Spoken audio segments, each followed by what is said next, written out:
So Bert and Dean, you make your way inside. The first space that you find yourselves in after passing through an airlock is what is presumably, it's a very, very open space. Presumably some kind of workspace. You can see that there's work boots and your own footwear echoes around here.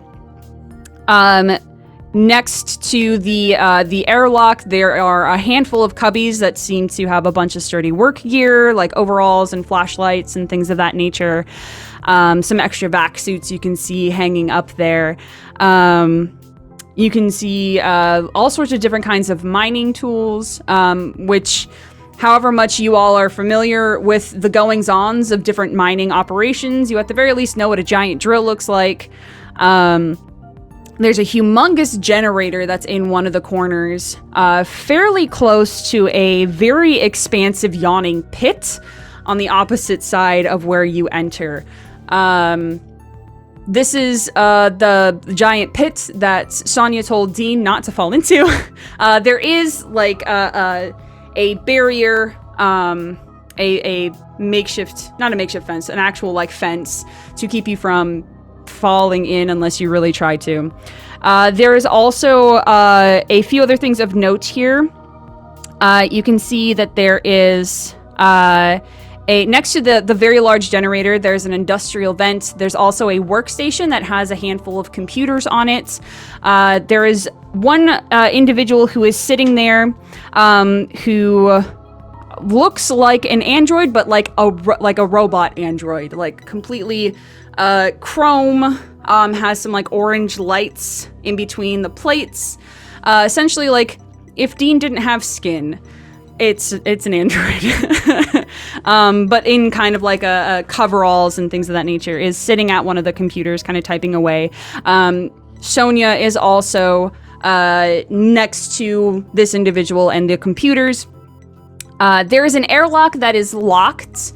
It has a big like red circle with a slash through it that leads over next to where the next docking bay is, where you saw that other ship. And you can see that there is an opening that doesn't have any door, that just says quarters, and underneath it says mess, and underneath that it says washrooms. That is what you see. I also have point in rim-wise. Do I see anything maybe different? Ooh, why don't you make our first roll of the night? Oh! Ooh! So, rim-wise gives you a little bit of extra boost when dealing with things on the outer reaches, so why don't you go ahead and roll for me an intellect check? That is my worst stat, so here we go. That is, hey, look at that, a success for you. That's success, cool. A big old success for you, awesome. So in your times in the dark and gritty of the outer reaches, you saw a lot of funky things. Nothing here seems really extra or out of place. You do smell something though that has not. You haven't experienced it in a very long time, if you experienced it at all, if anything in passing. It absolutely smells like some sort of burned narcotic drug coming from the like mess hall quarters area. Somebody is smoking something that you haven't smelled in a very long time. I haven't seen a place that ran like this since my young days. I'm gonna... I guess I'll go up to the android and just be like, where's the cat? They turn towards you, kind of like, basically like C-3PO, if C-3PO was wearing coveralls. And just kind of like wave and say, hello there. I see you have a cat. Yes. I was told there was one here. They turn in their chair and point towards the quarters mess hall washroom doorway and say, "The cat known as Prince, I believe, is asleep in the mess hall." I'm just going to walk that way. And they just spin back in their chair and go back to typing on the computer. I don't know if Dean's following, but Dean will follow, yeah. Dean will follow. Okay. Dean's ready to see this cat. So heading in through this doorway, the first room that you come into is a room with several smaller kind of cubby rooms attached to it. 10 in total. Each of them has a name above them. And this is just the crew's quarters. You can see that there's most of them are empty of people. As you walk through, there is definitely one person sitting, or rather laying underneath their bed in like this semi-darkness. That is where the smell is coming from, Bert.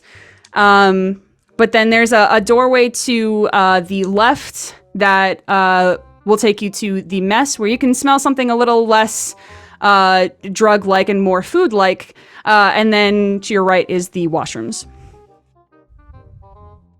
So this guy is under his bunk? Mm-hmm. You can just see kind of like a little bit of an elbow and kind of most of a foot sticking out. And it's not like the foot, I mean, it's like a boot and like an arm kind of sticking out. I'm gonna, out of curiosity, I'm gonna walk up and kind of tap his boot with my boot. I'm just kind of like give him a little tap. You tap the boot, and the arm that's kind of sticking out just kind of like flops up and just kind of points towards you and says, "Hey there." And sliding out, the boot kind of comes in as the head slides out. You see a very small person who literally looks like an anthropomorphic rat. Kind of stick his head out, and his finger, as he points it towards you, it is absolutely like kind of clawed. And he just kind of looks at you, and his eye, he's like squinting at you, and he's just kind of looking up at you.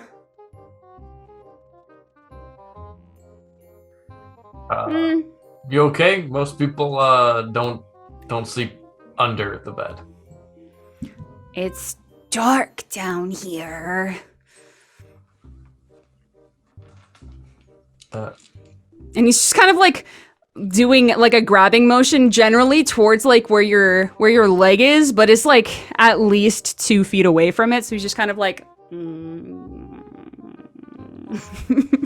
just gonna take a half step back, like, oh, if you're all right, then Wait. Do you want to listen? I have some. Listen, do you want some? Listen, I've got some extra light speed if you really, really want some. No, I'm doing all right. I'm actually just here for the cat. It's always the cat! And he's just gonna slide underneath the bed completely.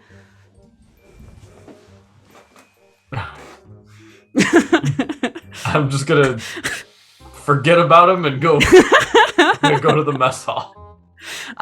You make it to the mess hall. Let's cut back to Jovi Bonbon.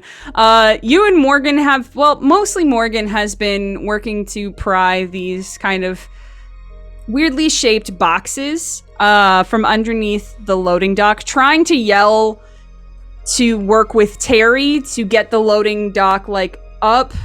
And there's like some miscommunication, I think, in the yelling portions between Morgan and Terry, and it keeps like working and then not working.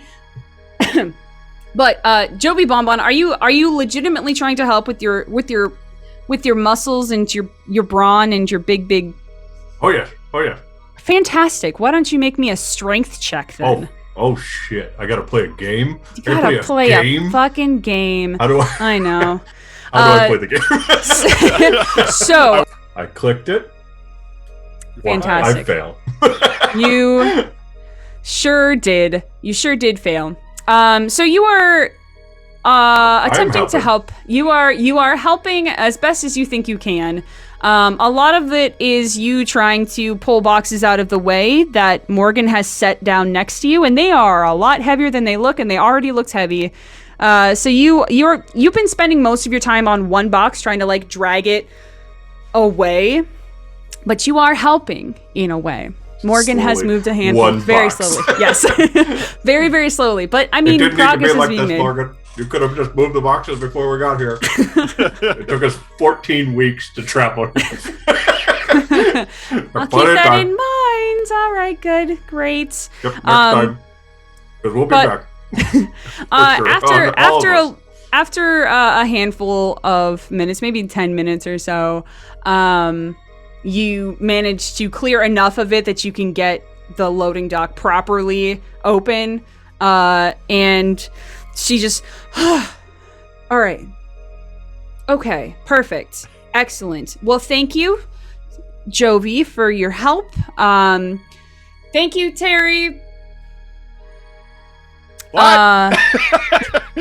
Okay. Now is the time where I can I will load the product on there for you. So you all please. You sure you don't want me to keep helping? I absolutely do not. I'm here. For the option. Thank you. Does the elevator get down for the loading dock? So am I there now with Billy? Yeah, it gets down enough so like you and Billy are now there with Morgan and Jovi. Hey, Morgan, was it? Yeah, Terry, right? Yeah, yes. That's me. Awesome. He whips out like a kind of really cool like reader device and puts his glasses on. All right, what are we here for? What do we got? It looks like, and she points towards a corner next to the airlock, and you can see probably 12 to 20 boxes that are all piled up. That's half of it. All so, right. I'll get to work on that. And yeah, it'll take me a little bit. We've got your fuel already started, and you can see like behind you that the whole fuel system is all hooked up there, getting you refueled. But I can work on that. So y'all don't. This is literally what I get paid for, so you don't have to worry about it. Got it. You got another loader. You're the loader for Ypsilon? Yeah, yes. Oh, green clearance, hey, Terry, from what it looks like. I'm just looking at the color of your coat. It's like pretty high up there. really quick, Terry, I know you're new around here, but she has faulted a bunch of docking violations, and I think we should probably stick around and help her out. Oh, no, we could just report her. We should just probably report her to the police, the space police. Yeah. So you're going to jail. You're not gonna get away with this. Jovi, why don't you go inside? What? What do you mean there's no space police? No one's reporting her, Jovi. Just stand back. Let her do her job. Okay. Ooh. If it's just me, then I will quietly go to the corner and report her to the space police. No, you won't. What? Okay. All right. Okay. Fine. Maybe next time. If this happens again, I will report you to the space police. No, he won't. Sure. Okay. Good. I'm gonna get to it then. Yeah, you'll be fine. You'll do better on your next clone. But yeah, we'll so you don't need us at all. We can just go on the Yep. Okay, I'm just gonna. I look over to Billy and I just go. I guess we'll just go hang out with Bert and Dean. Jovi, you want to come with? Okay, I guess I will. Hey, Rose, call the space police. I disconnected his watch ages ago. Okay, let's go. I know it's a violation, but I just couldn't stand it anymore. All right, and I guess we're gonna head into the station. I waddle slowly behind you guys. Awesome. I'll take up the rear. Okay, then I swaddle slowly between you guys. So it's like Terry really far in the lead, a giant gap, Jovi, and then Billy. But Billy's like right up against you, just like right up. Yeah, you have to like really walk slow. This is my fastest walk. Sure, I won't need to go any faster this whole night. Yeah, you see that Morgan does start loading up the boxes into your ship. As we cut to the mess hall, there is the smell of some recently cooked meats, some sort of tomato pasta, something or other. And you can see that there are 3 people in here, as well as a very large and fluffy cat who is sleeping in a cardboard box that has been painted to look like a throne. And it is a very, very fluffy, kind of like a Norwegian forest cat that is orange and white. Very fluffy baby. But there are 3 other people. One of them, he is standing over a cooktop, very tall, very lean muscles, has dark green hair that kind of flows down to about shoulder length. And he turns as you 2 enter, Bert and Dean. You can see he has 3 eyes. He has 2 normal human eyes and then like 1 cybernetic eye just in the middle of his forehead. There is someone sitting at one of the tables here, who she looks human, until you notice that part of her hair is actually cat ears, and you can see that there is a tail kind of swishing behind her. And the third person is humongous, has 4 arms and is all muscle, and has like the spined crest that goes from the top of his head down to the base of their neck. And they all kind of, as the taller one kind of looks at you, they all 3 turn towards the 2 of you as you enter the mess hall. And Prince, who was kind of laying, kind of cracks an eye open. Gonna kind of, because I'm gonna, because Tara's on my shoulder. I'm just be like, I'm just gonna point over at Prince, and I'm gonna say Tara jumps down to go say hello while I greet the individuals that noticed us. The taller one kind of jumps a little bit when they turn around to see you, but then they have a wide grin that goes across their face, and they say, "Oh, well, hello there. We were just gonna eat something together. I haven't seen either of you here before. Hello, you all." And he puts these plates of things that he was carrying onto the table. The feline individual just kind of like leans forward and just stares at you with just kind of a straight face that just kind of has squinted eyes. You can see one of the ears just kind of like twitches just a little bit. And they say, "Yes, what are you doing here?" "We are here to see the cat, and I don't need to eat, so I will walk to the cat." We're just stopping in for a job, and we heard you guys had a cat, and I thought ours should meet. And you look over and you see that Tara and Prince are just kind of sniffing noses. And Prince stretches and stands up and does like the big stretch, and sits in the box. And Tara very, very tentatively sniffs and then also like steps into the box and looks over at Prince and sits down next to Prince. And they both are just kind of sitting there with their tails like swishing. Prince licks his hand. Perfect. And the taller of the 3 laughs a little bit and says, "Yeah, Prince is a bit of a charmer. I'm Jerome. I guess y'all are gonna be here for too terribly long. You're just stopping in. Are you new work? You here to the company send you?" Well, we're just here to pick up. So a couple hours. Well, I mean, eat if you want. There's a game console back there, and he points towards the quarters. If you really, we haven't, I don't think it might not even work anymore. I mean, I think Mike was the last person to use it, but I don't know if that's still working. And the large 4-armed muscle bro is standing next to one of the next to the table, and he kind of I'm can't. He looks over towards Jerome and this cat lady and says, I don't feel too. I'm gonna go. I'm gonna go to the washroom and I'm gonna go lay down. I don't feel too good. My stomach's kind of funny. And he ducks through the opening and heads over to where the washrooms are. The cat lady just kind of sits back and crosses her arms and says, Dana, please don't get in our way. Sounds like maybe I shouldn't eat here. I meant during work.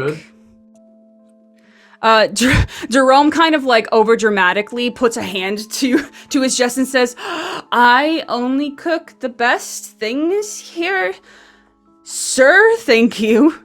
No, Kath has been, I don't know, he said that he's kind of felt a little funny the last couple of days, so I don't know, maybe work's getting to him. Maybe he's just got some sort of like weird bug. I don't know.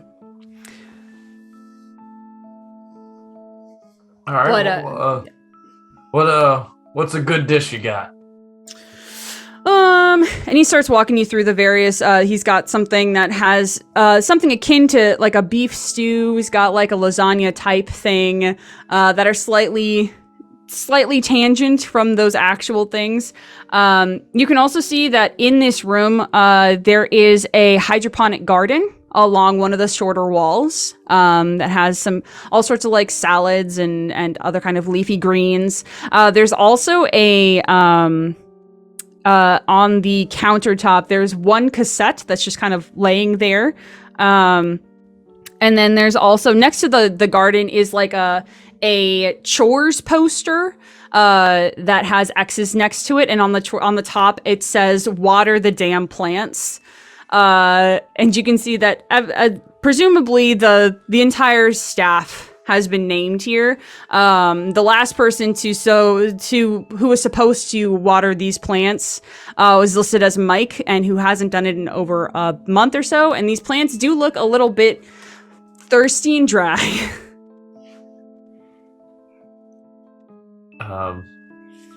You guys gonna take care of these plants?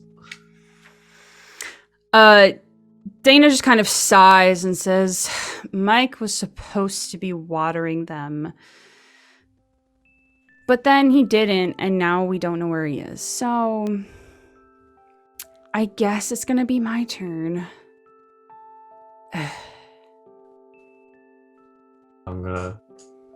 What was the person who cooked? Who's the cook? Jerome. Like, well, let's try some of this food out. All right, and he very happily dishes you up some food. He either didn't hear or pretended not to hear and did dish you some up, Dean. So there's just a plate there with just food on it. Let's cut back to the other three. You three walked in. Where would you like to go? Again, you are in the workspace. In this space, you can see that there is a more robotic-looking android at a computer station. There is a big, old, closed, and presumably locked airlock. Sonia, the person who greeted Dean, at least, is kind of stretching a little bit near one of those computers as well. And then there is a very big pit, and there is another walkway to your left. I want to say I'm looking down the pit, just like what, and then Jovi, you catch up and accidentally bump me a little bit. I just go, whoa! I had a bunch of friends who lost 2 or 3 themselves down one of these. It's not great. Don't ever sneak up on me again. No promises. As you all kind of approach the pit, you hear just the sound of somebody jogging up behind you, and Sonia appears. And this says, "Oh, hey now, well, okay, all right, maybe don't get so close to the pit, though. It's kind of a long way down. It's like it's a very deep, long pit. Where did you all say you were coming from, by the way? The lot of you. Because we just got the order, but didn't. What's the name of our the planet Nebraska? What name do you want your company to be called? Oh shit! Don't boy, surprise us with this. No, don't make this on me. We'll get back to you on that one. We're called Blueprints. Blueprints. Interesting. Oh, that's not bad. You That's made up not something that wasn't terrible. bad. Yeah, you didn't think It's like- it's Blueprints poo-poos. Oh, got us. Dang it! I know. Dang it! He got it, and then he lost I didn't make up it. the name. Someone else did. Someone not named Jovi Bonbon. No, Blueprints. Yeah. But it's all She kind of spelled in leet. she kind of sighs a little bit, and she's like, okay, well, okay, well, all right. Listen, I want to make sure that you all, you don't have to do, you all seem like pretty capable people. Usually we just get, like,